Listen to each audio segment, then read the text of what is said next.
ಸ್ನೇಹಿತರೆ, ಮಹಾಭಾರತ ಕಥಾಮೃತಕ್ಕೆ ಸ್ವಾಗತ ಸುಸ್ವಾಗತ. ಗೆಳೆಯರೆ, ಮಹಾಭಾರತದ ಯುದ್ಧ ಮುಗಿದು ಹೋಗಿತ್ತು. ಕೌರವರು ಅವರ 11 ಅಕ್ಷೋಹಿಣಿ ಸೇನೆ ಎಲ್ಲ ಕುರುಕ್ಷೇತ್ರದ ರಣಾಂಗಣದಲ್ಲಿ ವೀರಸ್ವರ್ಗವನ್ನಪ್ಪಿತ್ತು. ತನ್ನ ಮಕ್ಕಳ ಸಾವಿನ ಸುದ್ದಿ ಕೇಳಿ ಧೃತರಾಷ್ಟ್ರ ಕುಸಿದು ಹೋಗಿದ್ದ. ಅವನ ಪತ್ನಿ ಗಾಂಧಾರಿಯ ಶೋಕವನ್ನ ವರ್ಣಿಸೋದಕ್ಕೆ ಕೂಡ ಸಾಧ್ಯವಿಲ್ಲದ ಪರಿಸ್ಥಿತಿ ನಿರ್ಮಾಣವಾಗಿತ್ತು. ಒಂದಲ್ಲ ಎರಡಲ್ಲ ತನ್ನ 100 ಮಕ್ಕಳನ್ನ ಕಳ್ಕೊಂಡ ದುಃಖ ಆಕಿದ್ದು. ಮಕ್ಕಳು ದುಷ್ಟರೋ ದುರ್ಮಾರ್ಗರೋ ಆದರೆ ಮಕ್ಕಳು ಮಕ್ಕಳೇ ತಾನೆ. ಅದರಲ್ಲೂ ತನ್ನ ಮಕ್ಕಳನ್ನ ಭೀಮ ಹಾಗೆ ಕೊಂದ ಹೀಗೆ ಕೊಂದ, ದುಶ್ಯಾಸನನ ಎದೆ ಬಗೆದು ಹಾಕಿದ, ಸುಯೋಧನನ ತೊಡೆ ಮುರಿದು ಹಾಕಿದ್ದ ಅನ್ನೋದನ್ನೆಲ್ಲ ಕೇಳಿ ಆ ತಾಯಿಯ ಹೃದಯ ಹೇಗೆ ತಾನೇ ಸಹಿಸಿಕೊಂಡಿತು. ಅವಳ ದುಃಖ ಆವೇಶವಾಗಿ, ಸಿಟ್ಟಾಗಿ, ಆಕ್ರೋಶವಾಗಿ ಪರಿವರ್ತಿತಗೊಳ್ತಾ ಇತ್ತು. ಅವಳ ಮನಸ್ಸು ಯಾವುದೇ ಕ್ಷಣದಲ್ಲಿ ಸಿಡಿಯೋದಕ್ಕೆ ಸಿದ್ಧವಾಗಿದ್ದ ಅಗ್ನಿ ಪರ್ವತದ ಹಾಗೆ ಚಡಪಡಿಸೋದಕ್ಕೆ ಶುರುವಾಗಿತ್ತು. ಗೆಳೆಯರೇ, ಇಡೀ ಮಹಾಭಾರತದ ಕಥೆಯನ್ನ ಕೇಳಿದ ಮೇಲೂ ನಿಮಗೆ ಗಾಂಧಾರಿಯನ್ನ ಸಮಗ್ರವಾಗಿ ಸಂಪೂರ್ಣವಾಗಿ ಪರಿಚಯಿಸದೆ ಹೋದರೆ ಆ 100 ಮಕ್ಕಳ ತಾಯಿಯ ಪಾತ್ರಕ್ಕೆ ಅನ್ಯಾಯ ಮಾಡಿದ ಹಾಗಾಗತ್ತೆ. ಹಾಗಾಗಿ ಇನ್ನು ಕೆಲ ಸಂಚಿಕೆಗಳಲ್ಲಿ ಮಹಾಭಾರತದಲ್ಲಿ ನಿಮಗೆ ಇಡಿಯಾಗಿ ಸಿಗದ ಕೆಲ ಪಾತ್ರಗಳನ್ನು ಪರಿಚಯಿಸುವ ಪ್ರಯತ್ನ ಮಾಡ್ತೀನಿ. ಆ ನಂತರ ಪಾಂಡವರ ಪಟ್ಟಾಭಿಷೇಕ ಮತ್ತು ಅವರ ಸ್ವರ್ಗಾರೋಹಣದ ಬಗ್ಗೆ ಹೇಳ್ತೀನಿ. ಈಗ ಅಂಧರಾಜನ ಪತ್ನಿ, ಕುರುಕುಲ ಸಿಂಹಾಸನದ ಮಹಾರಾಣಿ, 100 ಮಕ್ಕಳ ತಾಯಿ ಗಾಂಧಾರ ನರೇಶನ ಪ್ರೀತಿಪಾತ್ರ ಮಗಳು ಗಾಂಧಾರಿಯ ಬಗ್ಗೆ ಸ್ವಲ್ಪ ಕೇಳಿಸ್ಕೊಂಡು ಬಿಡಿ.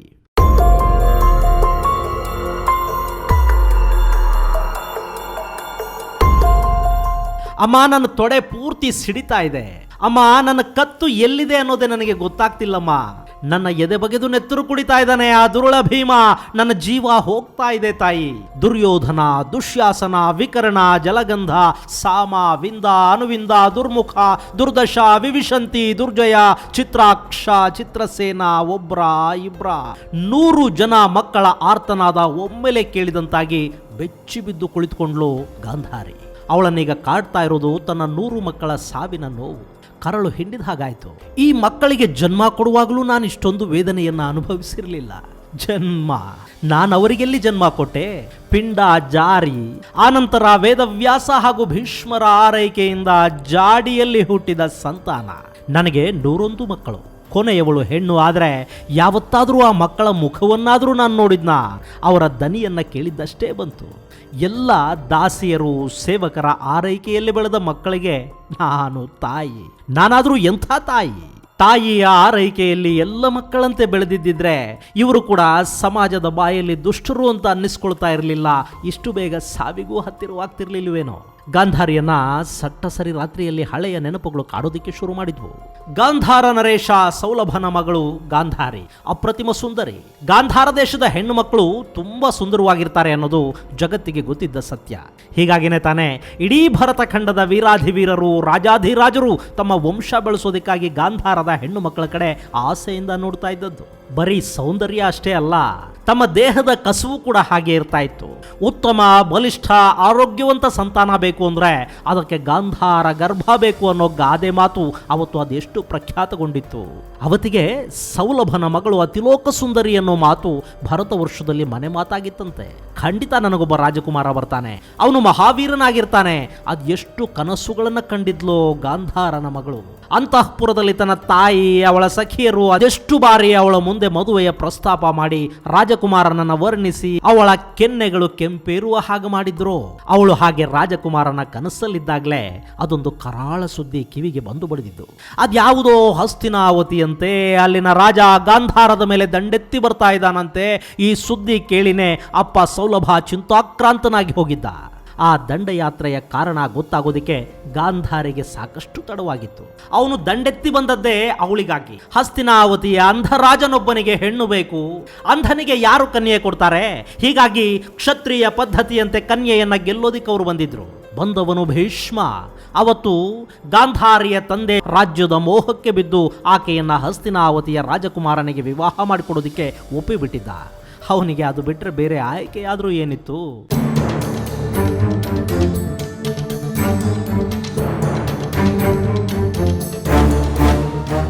ಗಾಂಧಾರಿ ಆವತ್ತಿನ ಘಟನೆಗಳನ್ನ ನೆನಪು ಮಾಡಿಕೊಂಡ್ಲು. ಹಸ್ತಿನಾವತಿ ಅದು ಭರತಖಂಡದ ಅತಿ ದೊಡ್ಡ ಸಾಮ್ರಾಜ್ಯ ಅಂತ ಹೇಳಿದ್ರು. ಚಂದ್ರವಂಶದವರದನ್ನ ಆಳ್ತಿದ್ದಾರೆ.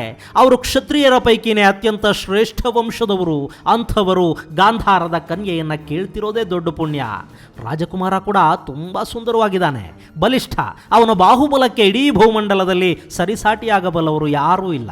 ಆದರೆ ಏನು ಮಾಡೋದು, ಪಾಪ ದೇವರು ಕಣ್ಣೊಂದನ್ನು ಕೊಟ್ಟಿಲ್ಲ ಅಷ್ಟೇ. ಆದ್ರೆ ಅವನು ತುಂಬಾ ಒಳ್ಳೆಯವನು. ಅದೇನು ತನ್ನ ಮನಸ್ಸನ್ನು ಸಮಾಧಾನ ಮಾಡೋದಕ್ಕೆ ಹೇಳಿದ್ರ ಅಥವಾ ಅವರಿಗೆ ಅವರೇ ಹಾಗೆ ಹೇಳಿಕೊಂಡು ಆತ್ಮವಂಚನೆ ಮಾಡಿಕೊಂಡ್ರ ಗೊತ್ತಿಲ್ಲ. ಅಂತೂ ಅಂತಃಪುರದಲ್ಲಿದ್ದವರೆಲ್ಲ ತನ್ನ ಮುಂದೆ ಪದೇ ಪದೇ ಹೇಳಿದ್ದು ಇದೇ ಮಾತನ್ನೇ. ಹಾಗಾಗಿನೇ ಅಲ್ವೇ ಏನೂ ಅರಿಯದ ವಯಸ್ಸಲ್ಲಿ ತಾನು ಕೂಡ ಮದುವೆಗೆ ಒಪ್ಪಿಬಿಟ್ಟಿದ್ದು ಮತ್ತೆ ಆತ್ಮವಂಚನೆ. ಗಾಂಧಾರಿಯ ತುಟಿಯಲ್ಲಿ ವ್ಯಂಗ್ಯ ನಗೆಯೊಂದು ಸುಳಿದಿತ್ತು. ಒಪ್ಪದೆ ಅಲ್ಲಿ ಬೇರೆ ದಾರಿ ಏನಿತ್ತು? ಅದು ನನ್ನೆಲ್ಲ ಕನಸುಗಳು ನಾಶವಾದ ದಿನ. ನನ್ನ ಒಡಲಾಳದಲ್ಲಿ ಅದೆಂಥ ಬೆಂಕಿ ಇತ್ತು ಅಂತ ಬಲ್ಲವರು ಯಾರು? ಅವನಿಗೆ ಎರಡೂ ಕಣ್ಣಿಲ್ಲ ಅಂತ ಕೇಳಿದ ದಿನವೇ ನಾನು ನನ್ನ ಕಣ್ಣುಗಳೆರಡನ್ನ ಬಂಧಿಸಿಕೊಂಡು ಬಿಟ್ಟೆ. ಪತಿವ್ರತ ಶಿರೋಮಣಿ ಅಂತ ಕರೆದ್ರು. ಗಂಡನಿಗಿಲ್ಲದ ಕಣ್ಣು ತನಗ್ಯಾಕೆ ಅನ್ನೋ ಕಾರಣಕ್ಕೆ ತನ್ನ ಕಣ್ಣುಗಳನ್ನು ಕಟ್ಟಿಕೊಂಡು ಬಿಟ್ಲು ಮಹಾಸಾಧ್ವಿ ಅಂದರು.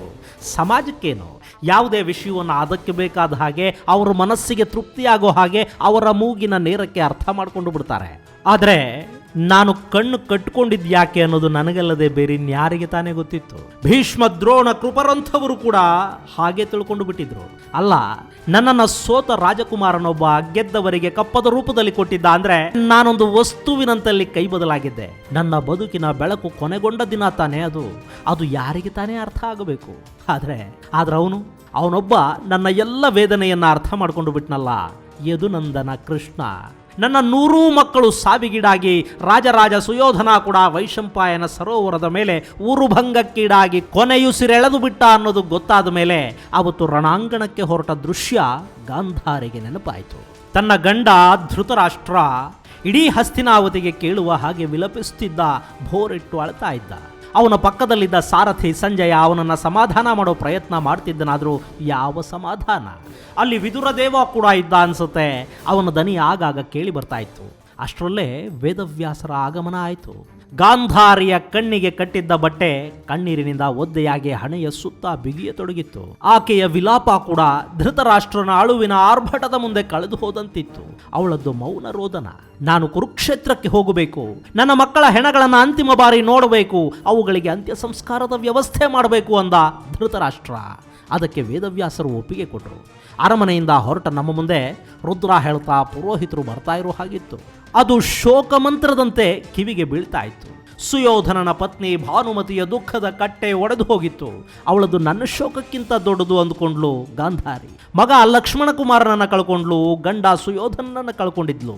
ಹಾಗೆ ಇನ್ನುಳಿದ ಸೊಸೆಯಂದಿರ ಶೋಕ ಕೂಡ ಮುಗಿಲು ಮುಟ್ಟಿತ್ತು. ಅವರು ಕಣ್ಣೀರು ಹರಿಸ್ತಾ ಹೋಗ್ತಾ ಇದ್ರೆ ಗಾಂಧಾರಿಗೆ ನೆನಪಾಗಿದ್ದು, ಪಾಂಡವರು ಜೂಜಾಡಿ ಕಾಡಿಗೆ ಹೋಗುವಾಗ ಇದೇ ಹಸ್ತಿನೆಯ ರಸ್ತೆಯಲ್ಲಿ ಇಂಥದ್ದೇ ವಾತಾವರಣ ಇತ್ತು ಅನ್ನೋ ಧೃತರಾಷ್ಟ್ರನ ಮಾತು.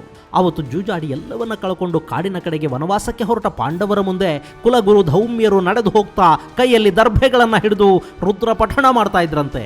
ದ್ರೌಪದಿ ತನ್ನ ಕೇಶದ ಮುಡಿಬಿಚ್ಚಿ ಕಣ್ಣೀರು ಹಾಕ್ತಾ ಮಣ್ಣು ತೂರ್ತಾ ನಡೆದು ಹೋದ್ಲಂತೆ.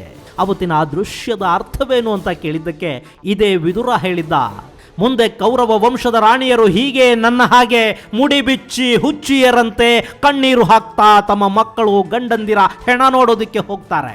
ಆಗ ಇದೇ ಕುರುವಂಶದ ಕುಲಗುರುಗಳು ರುದ್ರಪಠಣ ಮಾಡ್ತಾರೆ ಅನ್ನೋದಕ್ಕೆ ಇದು ಸಂಕೇತ.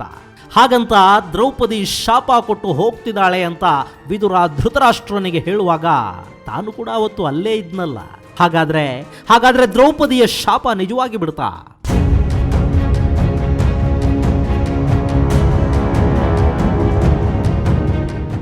ನೊಂದ ಹೆಣ್ಣಿನ ಕಿಡಿನುಡಿಗಳು ಶಾಪವಾಗಿ ವಂಶವನ್ನು ತಾಕದೇ ಬಿಟ್ಟಾವಿಯೇ? ನಿಜ, ಇದು ದ್ರೌಪದಿಯ ಶಾಪನೇ. ತನ್ನ 100 ಮಕ್ಕಳನ್ನ ವಂಶವನ್ನ ಬಲಿ ತೆಗೆದುಕೊಂಡಿದ್ದು ಆ ದ್ರೌಪದಿಯ ಶಾಪನೇ. ಗಾಂಧಾರಿಯ ಕಣ್ಣು ಮತ್ತೆ ತೇವಗೊಂಡು ದ್ರೌಪದಿಯ ನೆನಪು ಅವಳನ್ನ ಆವರಿಸತೊಡಗಿತ್ತು. ಅಷ್ಟರಲ್ಲೇ ಅವಳ ಮನೋನೇತ್ರದ ಮುಂದೆ ಕೃಷ್ಣ ಕಾಣಿಸ್ಕೊಂಡ. ಅವತ್ತು ಪುತ್ರ ಶೋಕದಲ್ಲಿದ್ದ ಗಾಂಧಾರಿಯನ್ನ ನೋಡಿ ಸಾಂತ್ವನ ಹೇಳೋದಕ್ಕೆ ಬಂದಿದ್ದ ಕೃಷ್ಣ. ಅವತ್ತವನು ಕೇಳಿದ ಅದೊಂದು ಪ್ರಶ್ನೆ ನನ್ನ ಇಷ್ಟು ವರ್ಷಗಳ ಅಸ್ತಿತ್ವವನ್ನೇ ಅಲಗಿಸಿ ಬಿಡ್ತಲ್ಲ ಅಂದ್ಕೊಂಡ್ಲು ಗಾಂಧಾರಿ. ಅತ್ತೆ ಗಾಂಧಾರಿ. ಮಹಾರಾಜ ಧೃತರಾಷ್ಟ್ರನಂತೂ ಹುಟ್ಟುವಾಗಲೇ ದೃಷ್ಟಿಹೀನನಾಗಿ ಹುಟ್ಟಿದ್ದ, ಸರಿ, ಆದ್ರೆ ಕಣ್ಣಿದ್ದೂ ಕೂಡ ಅಂಧೆಯಾಗುವ ಅನಿವಾರ್ಯತೆ ನಿನಗೇನಿತ್ತು? ತಪ್ಪು ಮಾಡಿದೆ ಅಂತ ಈಗಲೂ ನಿನಗನ್ನಿಸ್ತಿಲ್ವೇ? ಕೃಷ್ಣನ ಆ ಮಾತು ಗಾಂಧಾರಿಯ ತಾಯ್ತನವನ್ನ ಬಡಿದೆಬ್ಬಿಸಿಬಿಟ್ಟಿತ್ತು. ನಿಜ, ಅವತ್ತು ಕಣ್ಣಿಗೆ ಬಟ್ಟೆ ಕಟ್ಕೊಳ್ಳೋದಕ್ಕೆ ಕಾರಣ ಏನೇ ಇರಬಹುದು, ಆದರೆ ನನ್ನನ್ನು ತ್ಯಾಗಮಯಿ, ದೇವತಾ ಸ್ತ್ರೀ, ಆದರ್ಶ ಪತ್ನಿ ಅಂತೆಲ್ಲ ಕರೆಯೋದಕ್ಕೆ ಶುರು ಮಾಡಿಬಿಟ್ರಲ್ಲ. ಹೀಗಾಗಿ ಅದೇ ಭ್ರಮೆಯಲ್ಲಿ, ಅದೇ ಗೌರವದ ಅಲೆಯಲ್ಲಿ ಬದುಕೋದಕ್ಕೆ ಮನಸ್ಸು ಕೂಡ ಅಭ್ಯಾಸ ಮಾಡಿಕೊಂಡು ಬಿಡ್ತು. ಈ ವಿಪರೀತ ಗೌರವ, ಪ್ರಖ್ಯಾತಿಯ ನಶೆ ತನಗೆ ಅದೆಷ್ಟು ಆವರಿಸಿತ್ತು ಅಂದರೆ ಮಕ್ಕಳ ಮುಖವನ್ನು ಕೂಡ ನೋಡಬೇಕು ಅಂತ ಅನ್ನಿಸ್ಲಿಲ್ಲ. ಈ ಖ್ಯಾತಿಯ ಭ್ರಮೆಯಲ್ಲಿ ತಾನು ಅದೆಷ್ಟೆಲ್ಲ ಕಳ್ಕೊಂಡೆ. ನಿಜ, ಆ ಕೃಷ್ಣ ಅಂತಿಮ ಕ್ಷಣದಲ್ಲಿ ನನ್ನ ಕಣ್ಣನ್ನು ತೆರೆಸಿದ್ದ. ನಾನು ನನ್ನ ಕಣ್ಣಿಗೆ ಬಟ್ಟೆ ಕಟ್ಕೊಳ್ಳದೆ ಇದ್ದಿದ್ರೆ, ನನ್ನ ಮಕ್ಕಳಿಗೊಂದಷ್ಟು ತಾಯಿಯ ಪ್ರೀತಿಯನ್ನು ಹಂಚಿಕೊಟ್ಟಿದ್ದಿದ್ರೆ, ಆ ಮಕ್ಕಳು ಈ ಪರಿಯ ದಾಯಾದಿ ಕಂಟಕರಾಗ್ತಿರ್ಲಿಲ್ವೇನೋ. ನನ್ನ ಗಂಡನಿಗೆ ವಿಧಿ ಕಣ್ಣು ಕೊಟ್ಟಿರಲಿಲ್ಲ. ನಾನು ಕಣ್ಣಿದ್ದು ಅಹಂಕಾರಕ್ಕೆ, ಸಿಟ್ಟಿಗೆ, ಅಸಹನೆಗೆ ಬಿದ್ದು ಕೊನೆಗೆ ಭ್ರಮಾಧೀನಳಾಗಿ ಇರೋ ಕಣ್ಣುಗಳನ್ನು ಬಳಸಿಕೊಳ್ಳಲಿಲ್ಲ. ಹಾಗಾಗಿನೇ ಕುರುಕುಲದ ಸೊಸೆಗೆ ತುಂಬು ಸಭೆಯಲ್ಲಿ ಅವಮಾನವಾಗ್ತಿದ್ರೂ ಕೂಡ ನನಗೆ ತಡೆಯೋದಕ್ಕೆ ಸಾಧ್ಯವಾಗಲಿಲ್ಲ. ಆ ಶಾಪ, ಪಾವಕನ ಮಗಳ ಆ ಶಾಪ ನಮ್ಮ ವಂಶವನ್ನ ಇವತ್ತು ಸಂಪೂರ್ಣವಾಗಿ ಸುಟ್ಟು ಹಾಕಿದೆ. ಕೃಷ್ಣ ಅವತ್ತು ನನ್ನ ಕಣ್ಣು ತೆರೆಸಿದ್ದ, ಆದರೆ ಆಗ ಕೂಡ ನಾನು ಮಾಡಿದ್ದೇನು? ತಾಯಿಯ ಕರಳು ಅದೆಷ್ಟು ತಡಿಬೇಕು ಅಂದ್ರೂ ಕೂಡ ತಡ್ಕೊಳ್ಳೋದಕ್ಕೆ ಸಾಧ್ಯವಾಗಿರಲಿಲ್ಲ. ನಾನು ಅಗ್ನಿ ಪರ್ವತದಂತೆ ದಾವಾನಲವನ್ನೇ ಒಡಲಲ್ಲಿಟ್ಟುಕೊಂಡಿದ್ದೇನೆ ಅನ್ನೋದು ಗೊತ್ತಿದ್ದೇ ಇರಬೇಕು. ಖುದ್ದು ವೇದವ್ಯಾಸರೇ ನನಗೆ ಸಮಾಧಾನ ಮಾಡಿದ್ರು. ತಾಯಿ, ನೆನಪು ಮಾಡ್ಕೋ, ಅವತ್ತು ನಿನ್ನ ಮಗ ಆಶೀರ್ವಾದಕ್ಕಾಗಿ ಬಂದಾಗ ನೀನವನಿಗೆ ಹೇಳಿದ್ದೇನು ಅನ್ನೋದನ್ನು ಒಮ್ಮೆ ನೆನಪು ಮಾಡ್ಕೋ ಅಂದ್ರು. ಹೌದಲ್ವಾ? ಅವತ್ತು ಅಮ್ಮ ನೀನೊಬ್ಬಳು ಆಶೀರ್ವಾದ ಮಾಡಿಬಿಡು ಅಂದಿದ್ದ ಸುಯೋಧನ. ಮಾತೆ, ಒಂದೇ ಒಂದು ಬಾರಿ ವಿಜಯೀಭವ ಅಂತ ಬಾಯಿ ತುಂಬ ಹೇಳಿಬಿಡು. ನಿನ್ನ ಆಶೀರ್ವಾದ ಯಾವತ್ತಿಗೂ ವ್ಯರ್ಥವಾಗೋದಿಲ್ಲ. ಆ ಪಾಂಡವರ ಪರ ಹರಿಹರ ಬ್ರಹ್ಮಾದಿಗಳೇ ಬಂದು ನಿಂತರೂ ಕೂಡ ನಾನವರ ಹಣೆಯಲ್ಲಿ ಬೆವರು ಮೂಡಿಸಿ ಆ 5 ಹೆಣವನ್ನು ಕೆಡವಿಬಿಟ್ಟೇನು. ನಿನ್ನ ಬಾಯಲ್ಲಿ ವಿಜಯೀಭವ ಅನ್ನೋ ಒಂದೇ ಒಂದು ಆಶೀರ್ವಾದ ಬೇಕು ತಾಯಿ. ಅವನ ದನಿಯಲ್ಲಿ ಅದೆಂಥ ವಿಶ್ವಾಸ ಇತ್ತು. ಆದರೆ ನಾನು ಅವತ್ತು ಮಗನಿಗೆ ಆಶೀರ್ವಾದ ಮಾಡುವಾಗ ಕೂಡ ಧರ್ಮ ಎಲ್ಲಿದೆಯೋ ಅಲ್ಲಿ ಗೆಲುವಾಗತ್ತೆ ಮಗನೇ ಅಂದಿದ್ದನೇ ಹೊರತು ಮಗನಿಗೆ ಗೆದ್ದು ಬಾ ಅಂತ ಆಶೀರ್ವಾದ ಮಾಡಲೇ ಇಲ್ಲ. ಧರ್ಮವನ್ನು ಬಿಟ್ಟವಳಲ್ಲ ನಾನು. ನನ್ನ ಮಕ್ಕಳು ಈ ಯುದ್ಧದಲ್ಲಿ ಬದುಕೋದಿಲ್ಲ ಅನ್ನೋದು ನನಗೆ ಗೊತ್ತೇ ಇತ್ತು. ಈಗ ನನ್ನ ಮಕ್ಕಳ ಸಾವು ನನ್ನನ್ನು ಇಷ್ಟೊಂದು ನೋವಿಗೀಡು ಮಾಡ್ತಿರೋದು ಯಾಕೆ? ಅವತ್ತು ಕೃಷ್ಣ ಇಡೀ ಪಾಂಡವರನ್ನ ಕರ್ಕೊಂಡು ಬಂದು ನನ್ನ ಮುಂದೆ ನಿಲ್ಲಿಸಿದ್ದ. ಅದೆಷ್ಟೇ ನಿಯಂತ್ರಿಸ್ಕೋಬೇಕು ಅಂತಂದ್ರೂ ಕೂಡ ಮನಸ್ಸು ನಿಯಂತ್ರಣಕ್ಕೆ ಬರಲೇ ಇಲ್ಲ. ಉಸಿರು ಭಾರವಾಗಿತ್ತು. ನನ್ನ ಉಸಿರಿನ ಬಿಸಿಗೆ ನಾನೇ ಎಲ್ಲಿ ಸುಟ್ಟು ಹೋಗ್ತೀನೋ ಅಂತ ಅನ್ಸೋದಕ್ಕೆ ಶುರು ಮಾಡಿತ್ತು. ಹೆಣ್ಣು ನಾಗರದಂತೆ ಬುಸುಗುಡುತ್ತಿದ್ದ ನನ್ನನ್ನು ನೋಡಿ ಕೂಡ ಕೃಷ್ಣನ ದನಿಯಲ್ಲಿ ಯಾವ ಅಳುಕು, ಆತಂಕನೂ ಇರಲಿಲ್ಲ. ಅವನು 5 ಪಾಂಡವರನ್ನ ಆ ದ್ರೌಪದಿಯ ಸಮೇತ ನನ್ನ ಮುಂದೆ ನಿಲ್ಲಿಸಿದ್ದ. ದ್ರೌಪದಿ ನನ್ನ ಮಕ್ಕಳು, ನನ್ನ ಕರಳು ಬಳ್ಳಿಗಳ ನಾಶವನ್ನು ಬಯಸಿ ಶಪಿಸಿದವಳು. ನನ್ನ ಮಕ್ಕಳನ್ನ, ಮೊಮ್ಮಕ್ಕಳನ್ನ ಬಲಿ ತೆಗೆದುಕೊಂಡ ಅವಳಾದರೂ ಗಳಿಸಿದ್ದೇನು? ಅವಳ ಕರಳು ಕೂಡ ಕೊಯ್ದು ಹೋಯ್ತಲ್ಲ. ಅವತ್ತು ಇದ್ಯಾವುದು ನನಗೆ ಆ ಕ್ಷಣದಲ್ಲಿ ತೋಚಲೇ ಇಲ್ಲ. ಅಲ್ಲಿದ್ದದ್ದು ಸಿಟ್ಟು, ಬರೀ ಸಿಟ್ಟು ಮತ್ತು ಪುತ್ರ ಶೋಕದ ದಾವಾನಲ. ಅದ್ಯಾವ ಪರಿ ನನ್ನ ಸಿಟ್ಟು ಸ್ಫೋಟಗೊಳ್ಳೋದಕ್ಕೆ ಕಾಯ್ತಿತ್ತವತ್ತು. ಪಾಪ ಕೃಷ್ಣ. ಹಾಗಂದುಕೊಂಡ ಗಾಂಧಾರಿಯ ಕಣ್ಣು ಮತ್ತೆ ತೇವಗೊಂಡು. ಈಗ ಧೃತರಾಷ್ಟ್ರ ಏನು ಮಾಡ್ತಿರಬಹುದು? ನಿದ್ರೆ ಮಾಡ್ತಿದ್ದಾನ? ಅಥವಾ ಅವನು ಕೂಡ ನನ್ನ ಹಾಗೆ ಹಳೆಯದೆಲ್ಲವನ್ನ ನೆನಪು ಮಾಡಿಕೊಂಡು ಕಣ್ಣೀರು ಹಾಕ್ತಾ ಇದ್ದಾನ? ಹೇಗೆ ಕಾಣಬೇಕು ಗಾಂಧಾರಿಗೆ? ಆದರೆ ಯಾರೋ ಸಣ್ಣಗೆ ದುಃಖಿಸುವ ಶಬ್ದ ಕಿವಿಗೆ ಬೀಳ್ತಾ ಇತ್ತು. ಇನ್ಯಾರು? ಅದು ತನ್ನ ಅಂಧ ಗಂಡ ಧೃತರಾಷ್ಟ್ರನೇ ಇರಬೇಕು. ಪಾಪ, ಈ ವಯಸ್ಸಲ್ಲಿ ಹೇಗಿದನ್ನೆಲ್ಲ ಸಹಿಸಿಕೊಂಡಾನೋ? ಹಾಗಂದುಕೊಂಡವಳಿಗೆ ಅವತ್ತು ಪಾಂಡವರು ಭೇಟಿಗೆ ಬಂದಾಗಿನ ಕ್ಷಣ ನೆನಪಾಯಿತು. ಗಾಂಧಾರಿಯ ಮುಖದಲ್ಲೊಂದು ವಿಲಕ್ಷಣ ನಗೆ ಮೂಡ್ತು. ಗೆಳೆಯರೇ, ಅವತ್ತು ಈ ವೃದ್ಧ ದಂಪತಿಯನ್ನ ಭೇಟಿಯಾಗೋದಕ್ಕೆ ಬಂದ ಪಾಂಡವರ ಪರಿಸ್ಥಿತಿ ಹೇಗಿತ್ತು, ಅಲ್ಲಿ ಇವರ ಪ್ರತಿಕ್ರಿಯೆ ಹೇಗಿತ್ತು ಅನ್ನೋದನ್ನ ಮುಂದಿನ ಸಂಚಿಕೆಯಲ್ಲಿ ನಿಮಗೆ ಹೇಳ್ತೀನಿ. ಅಲ್ಲಿವರೆಗೆ ಜೈ ಹಿಂದ್, ಜೈ ಕರ್ನಾಟಕ.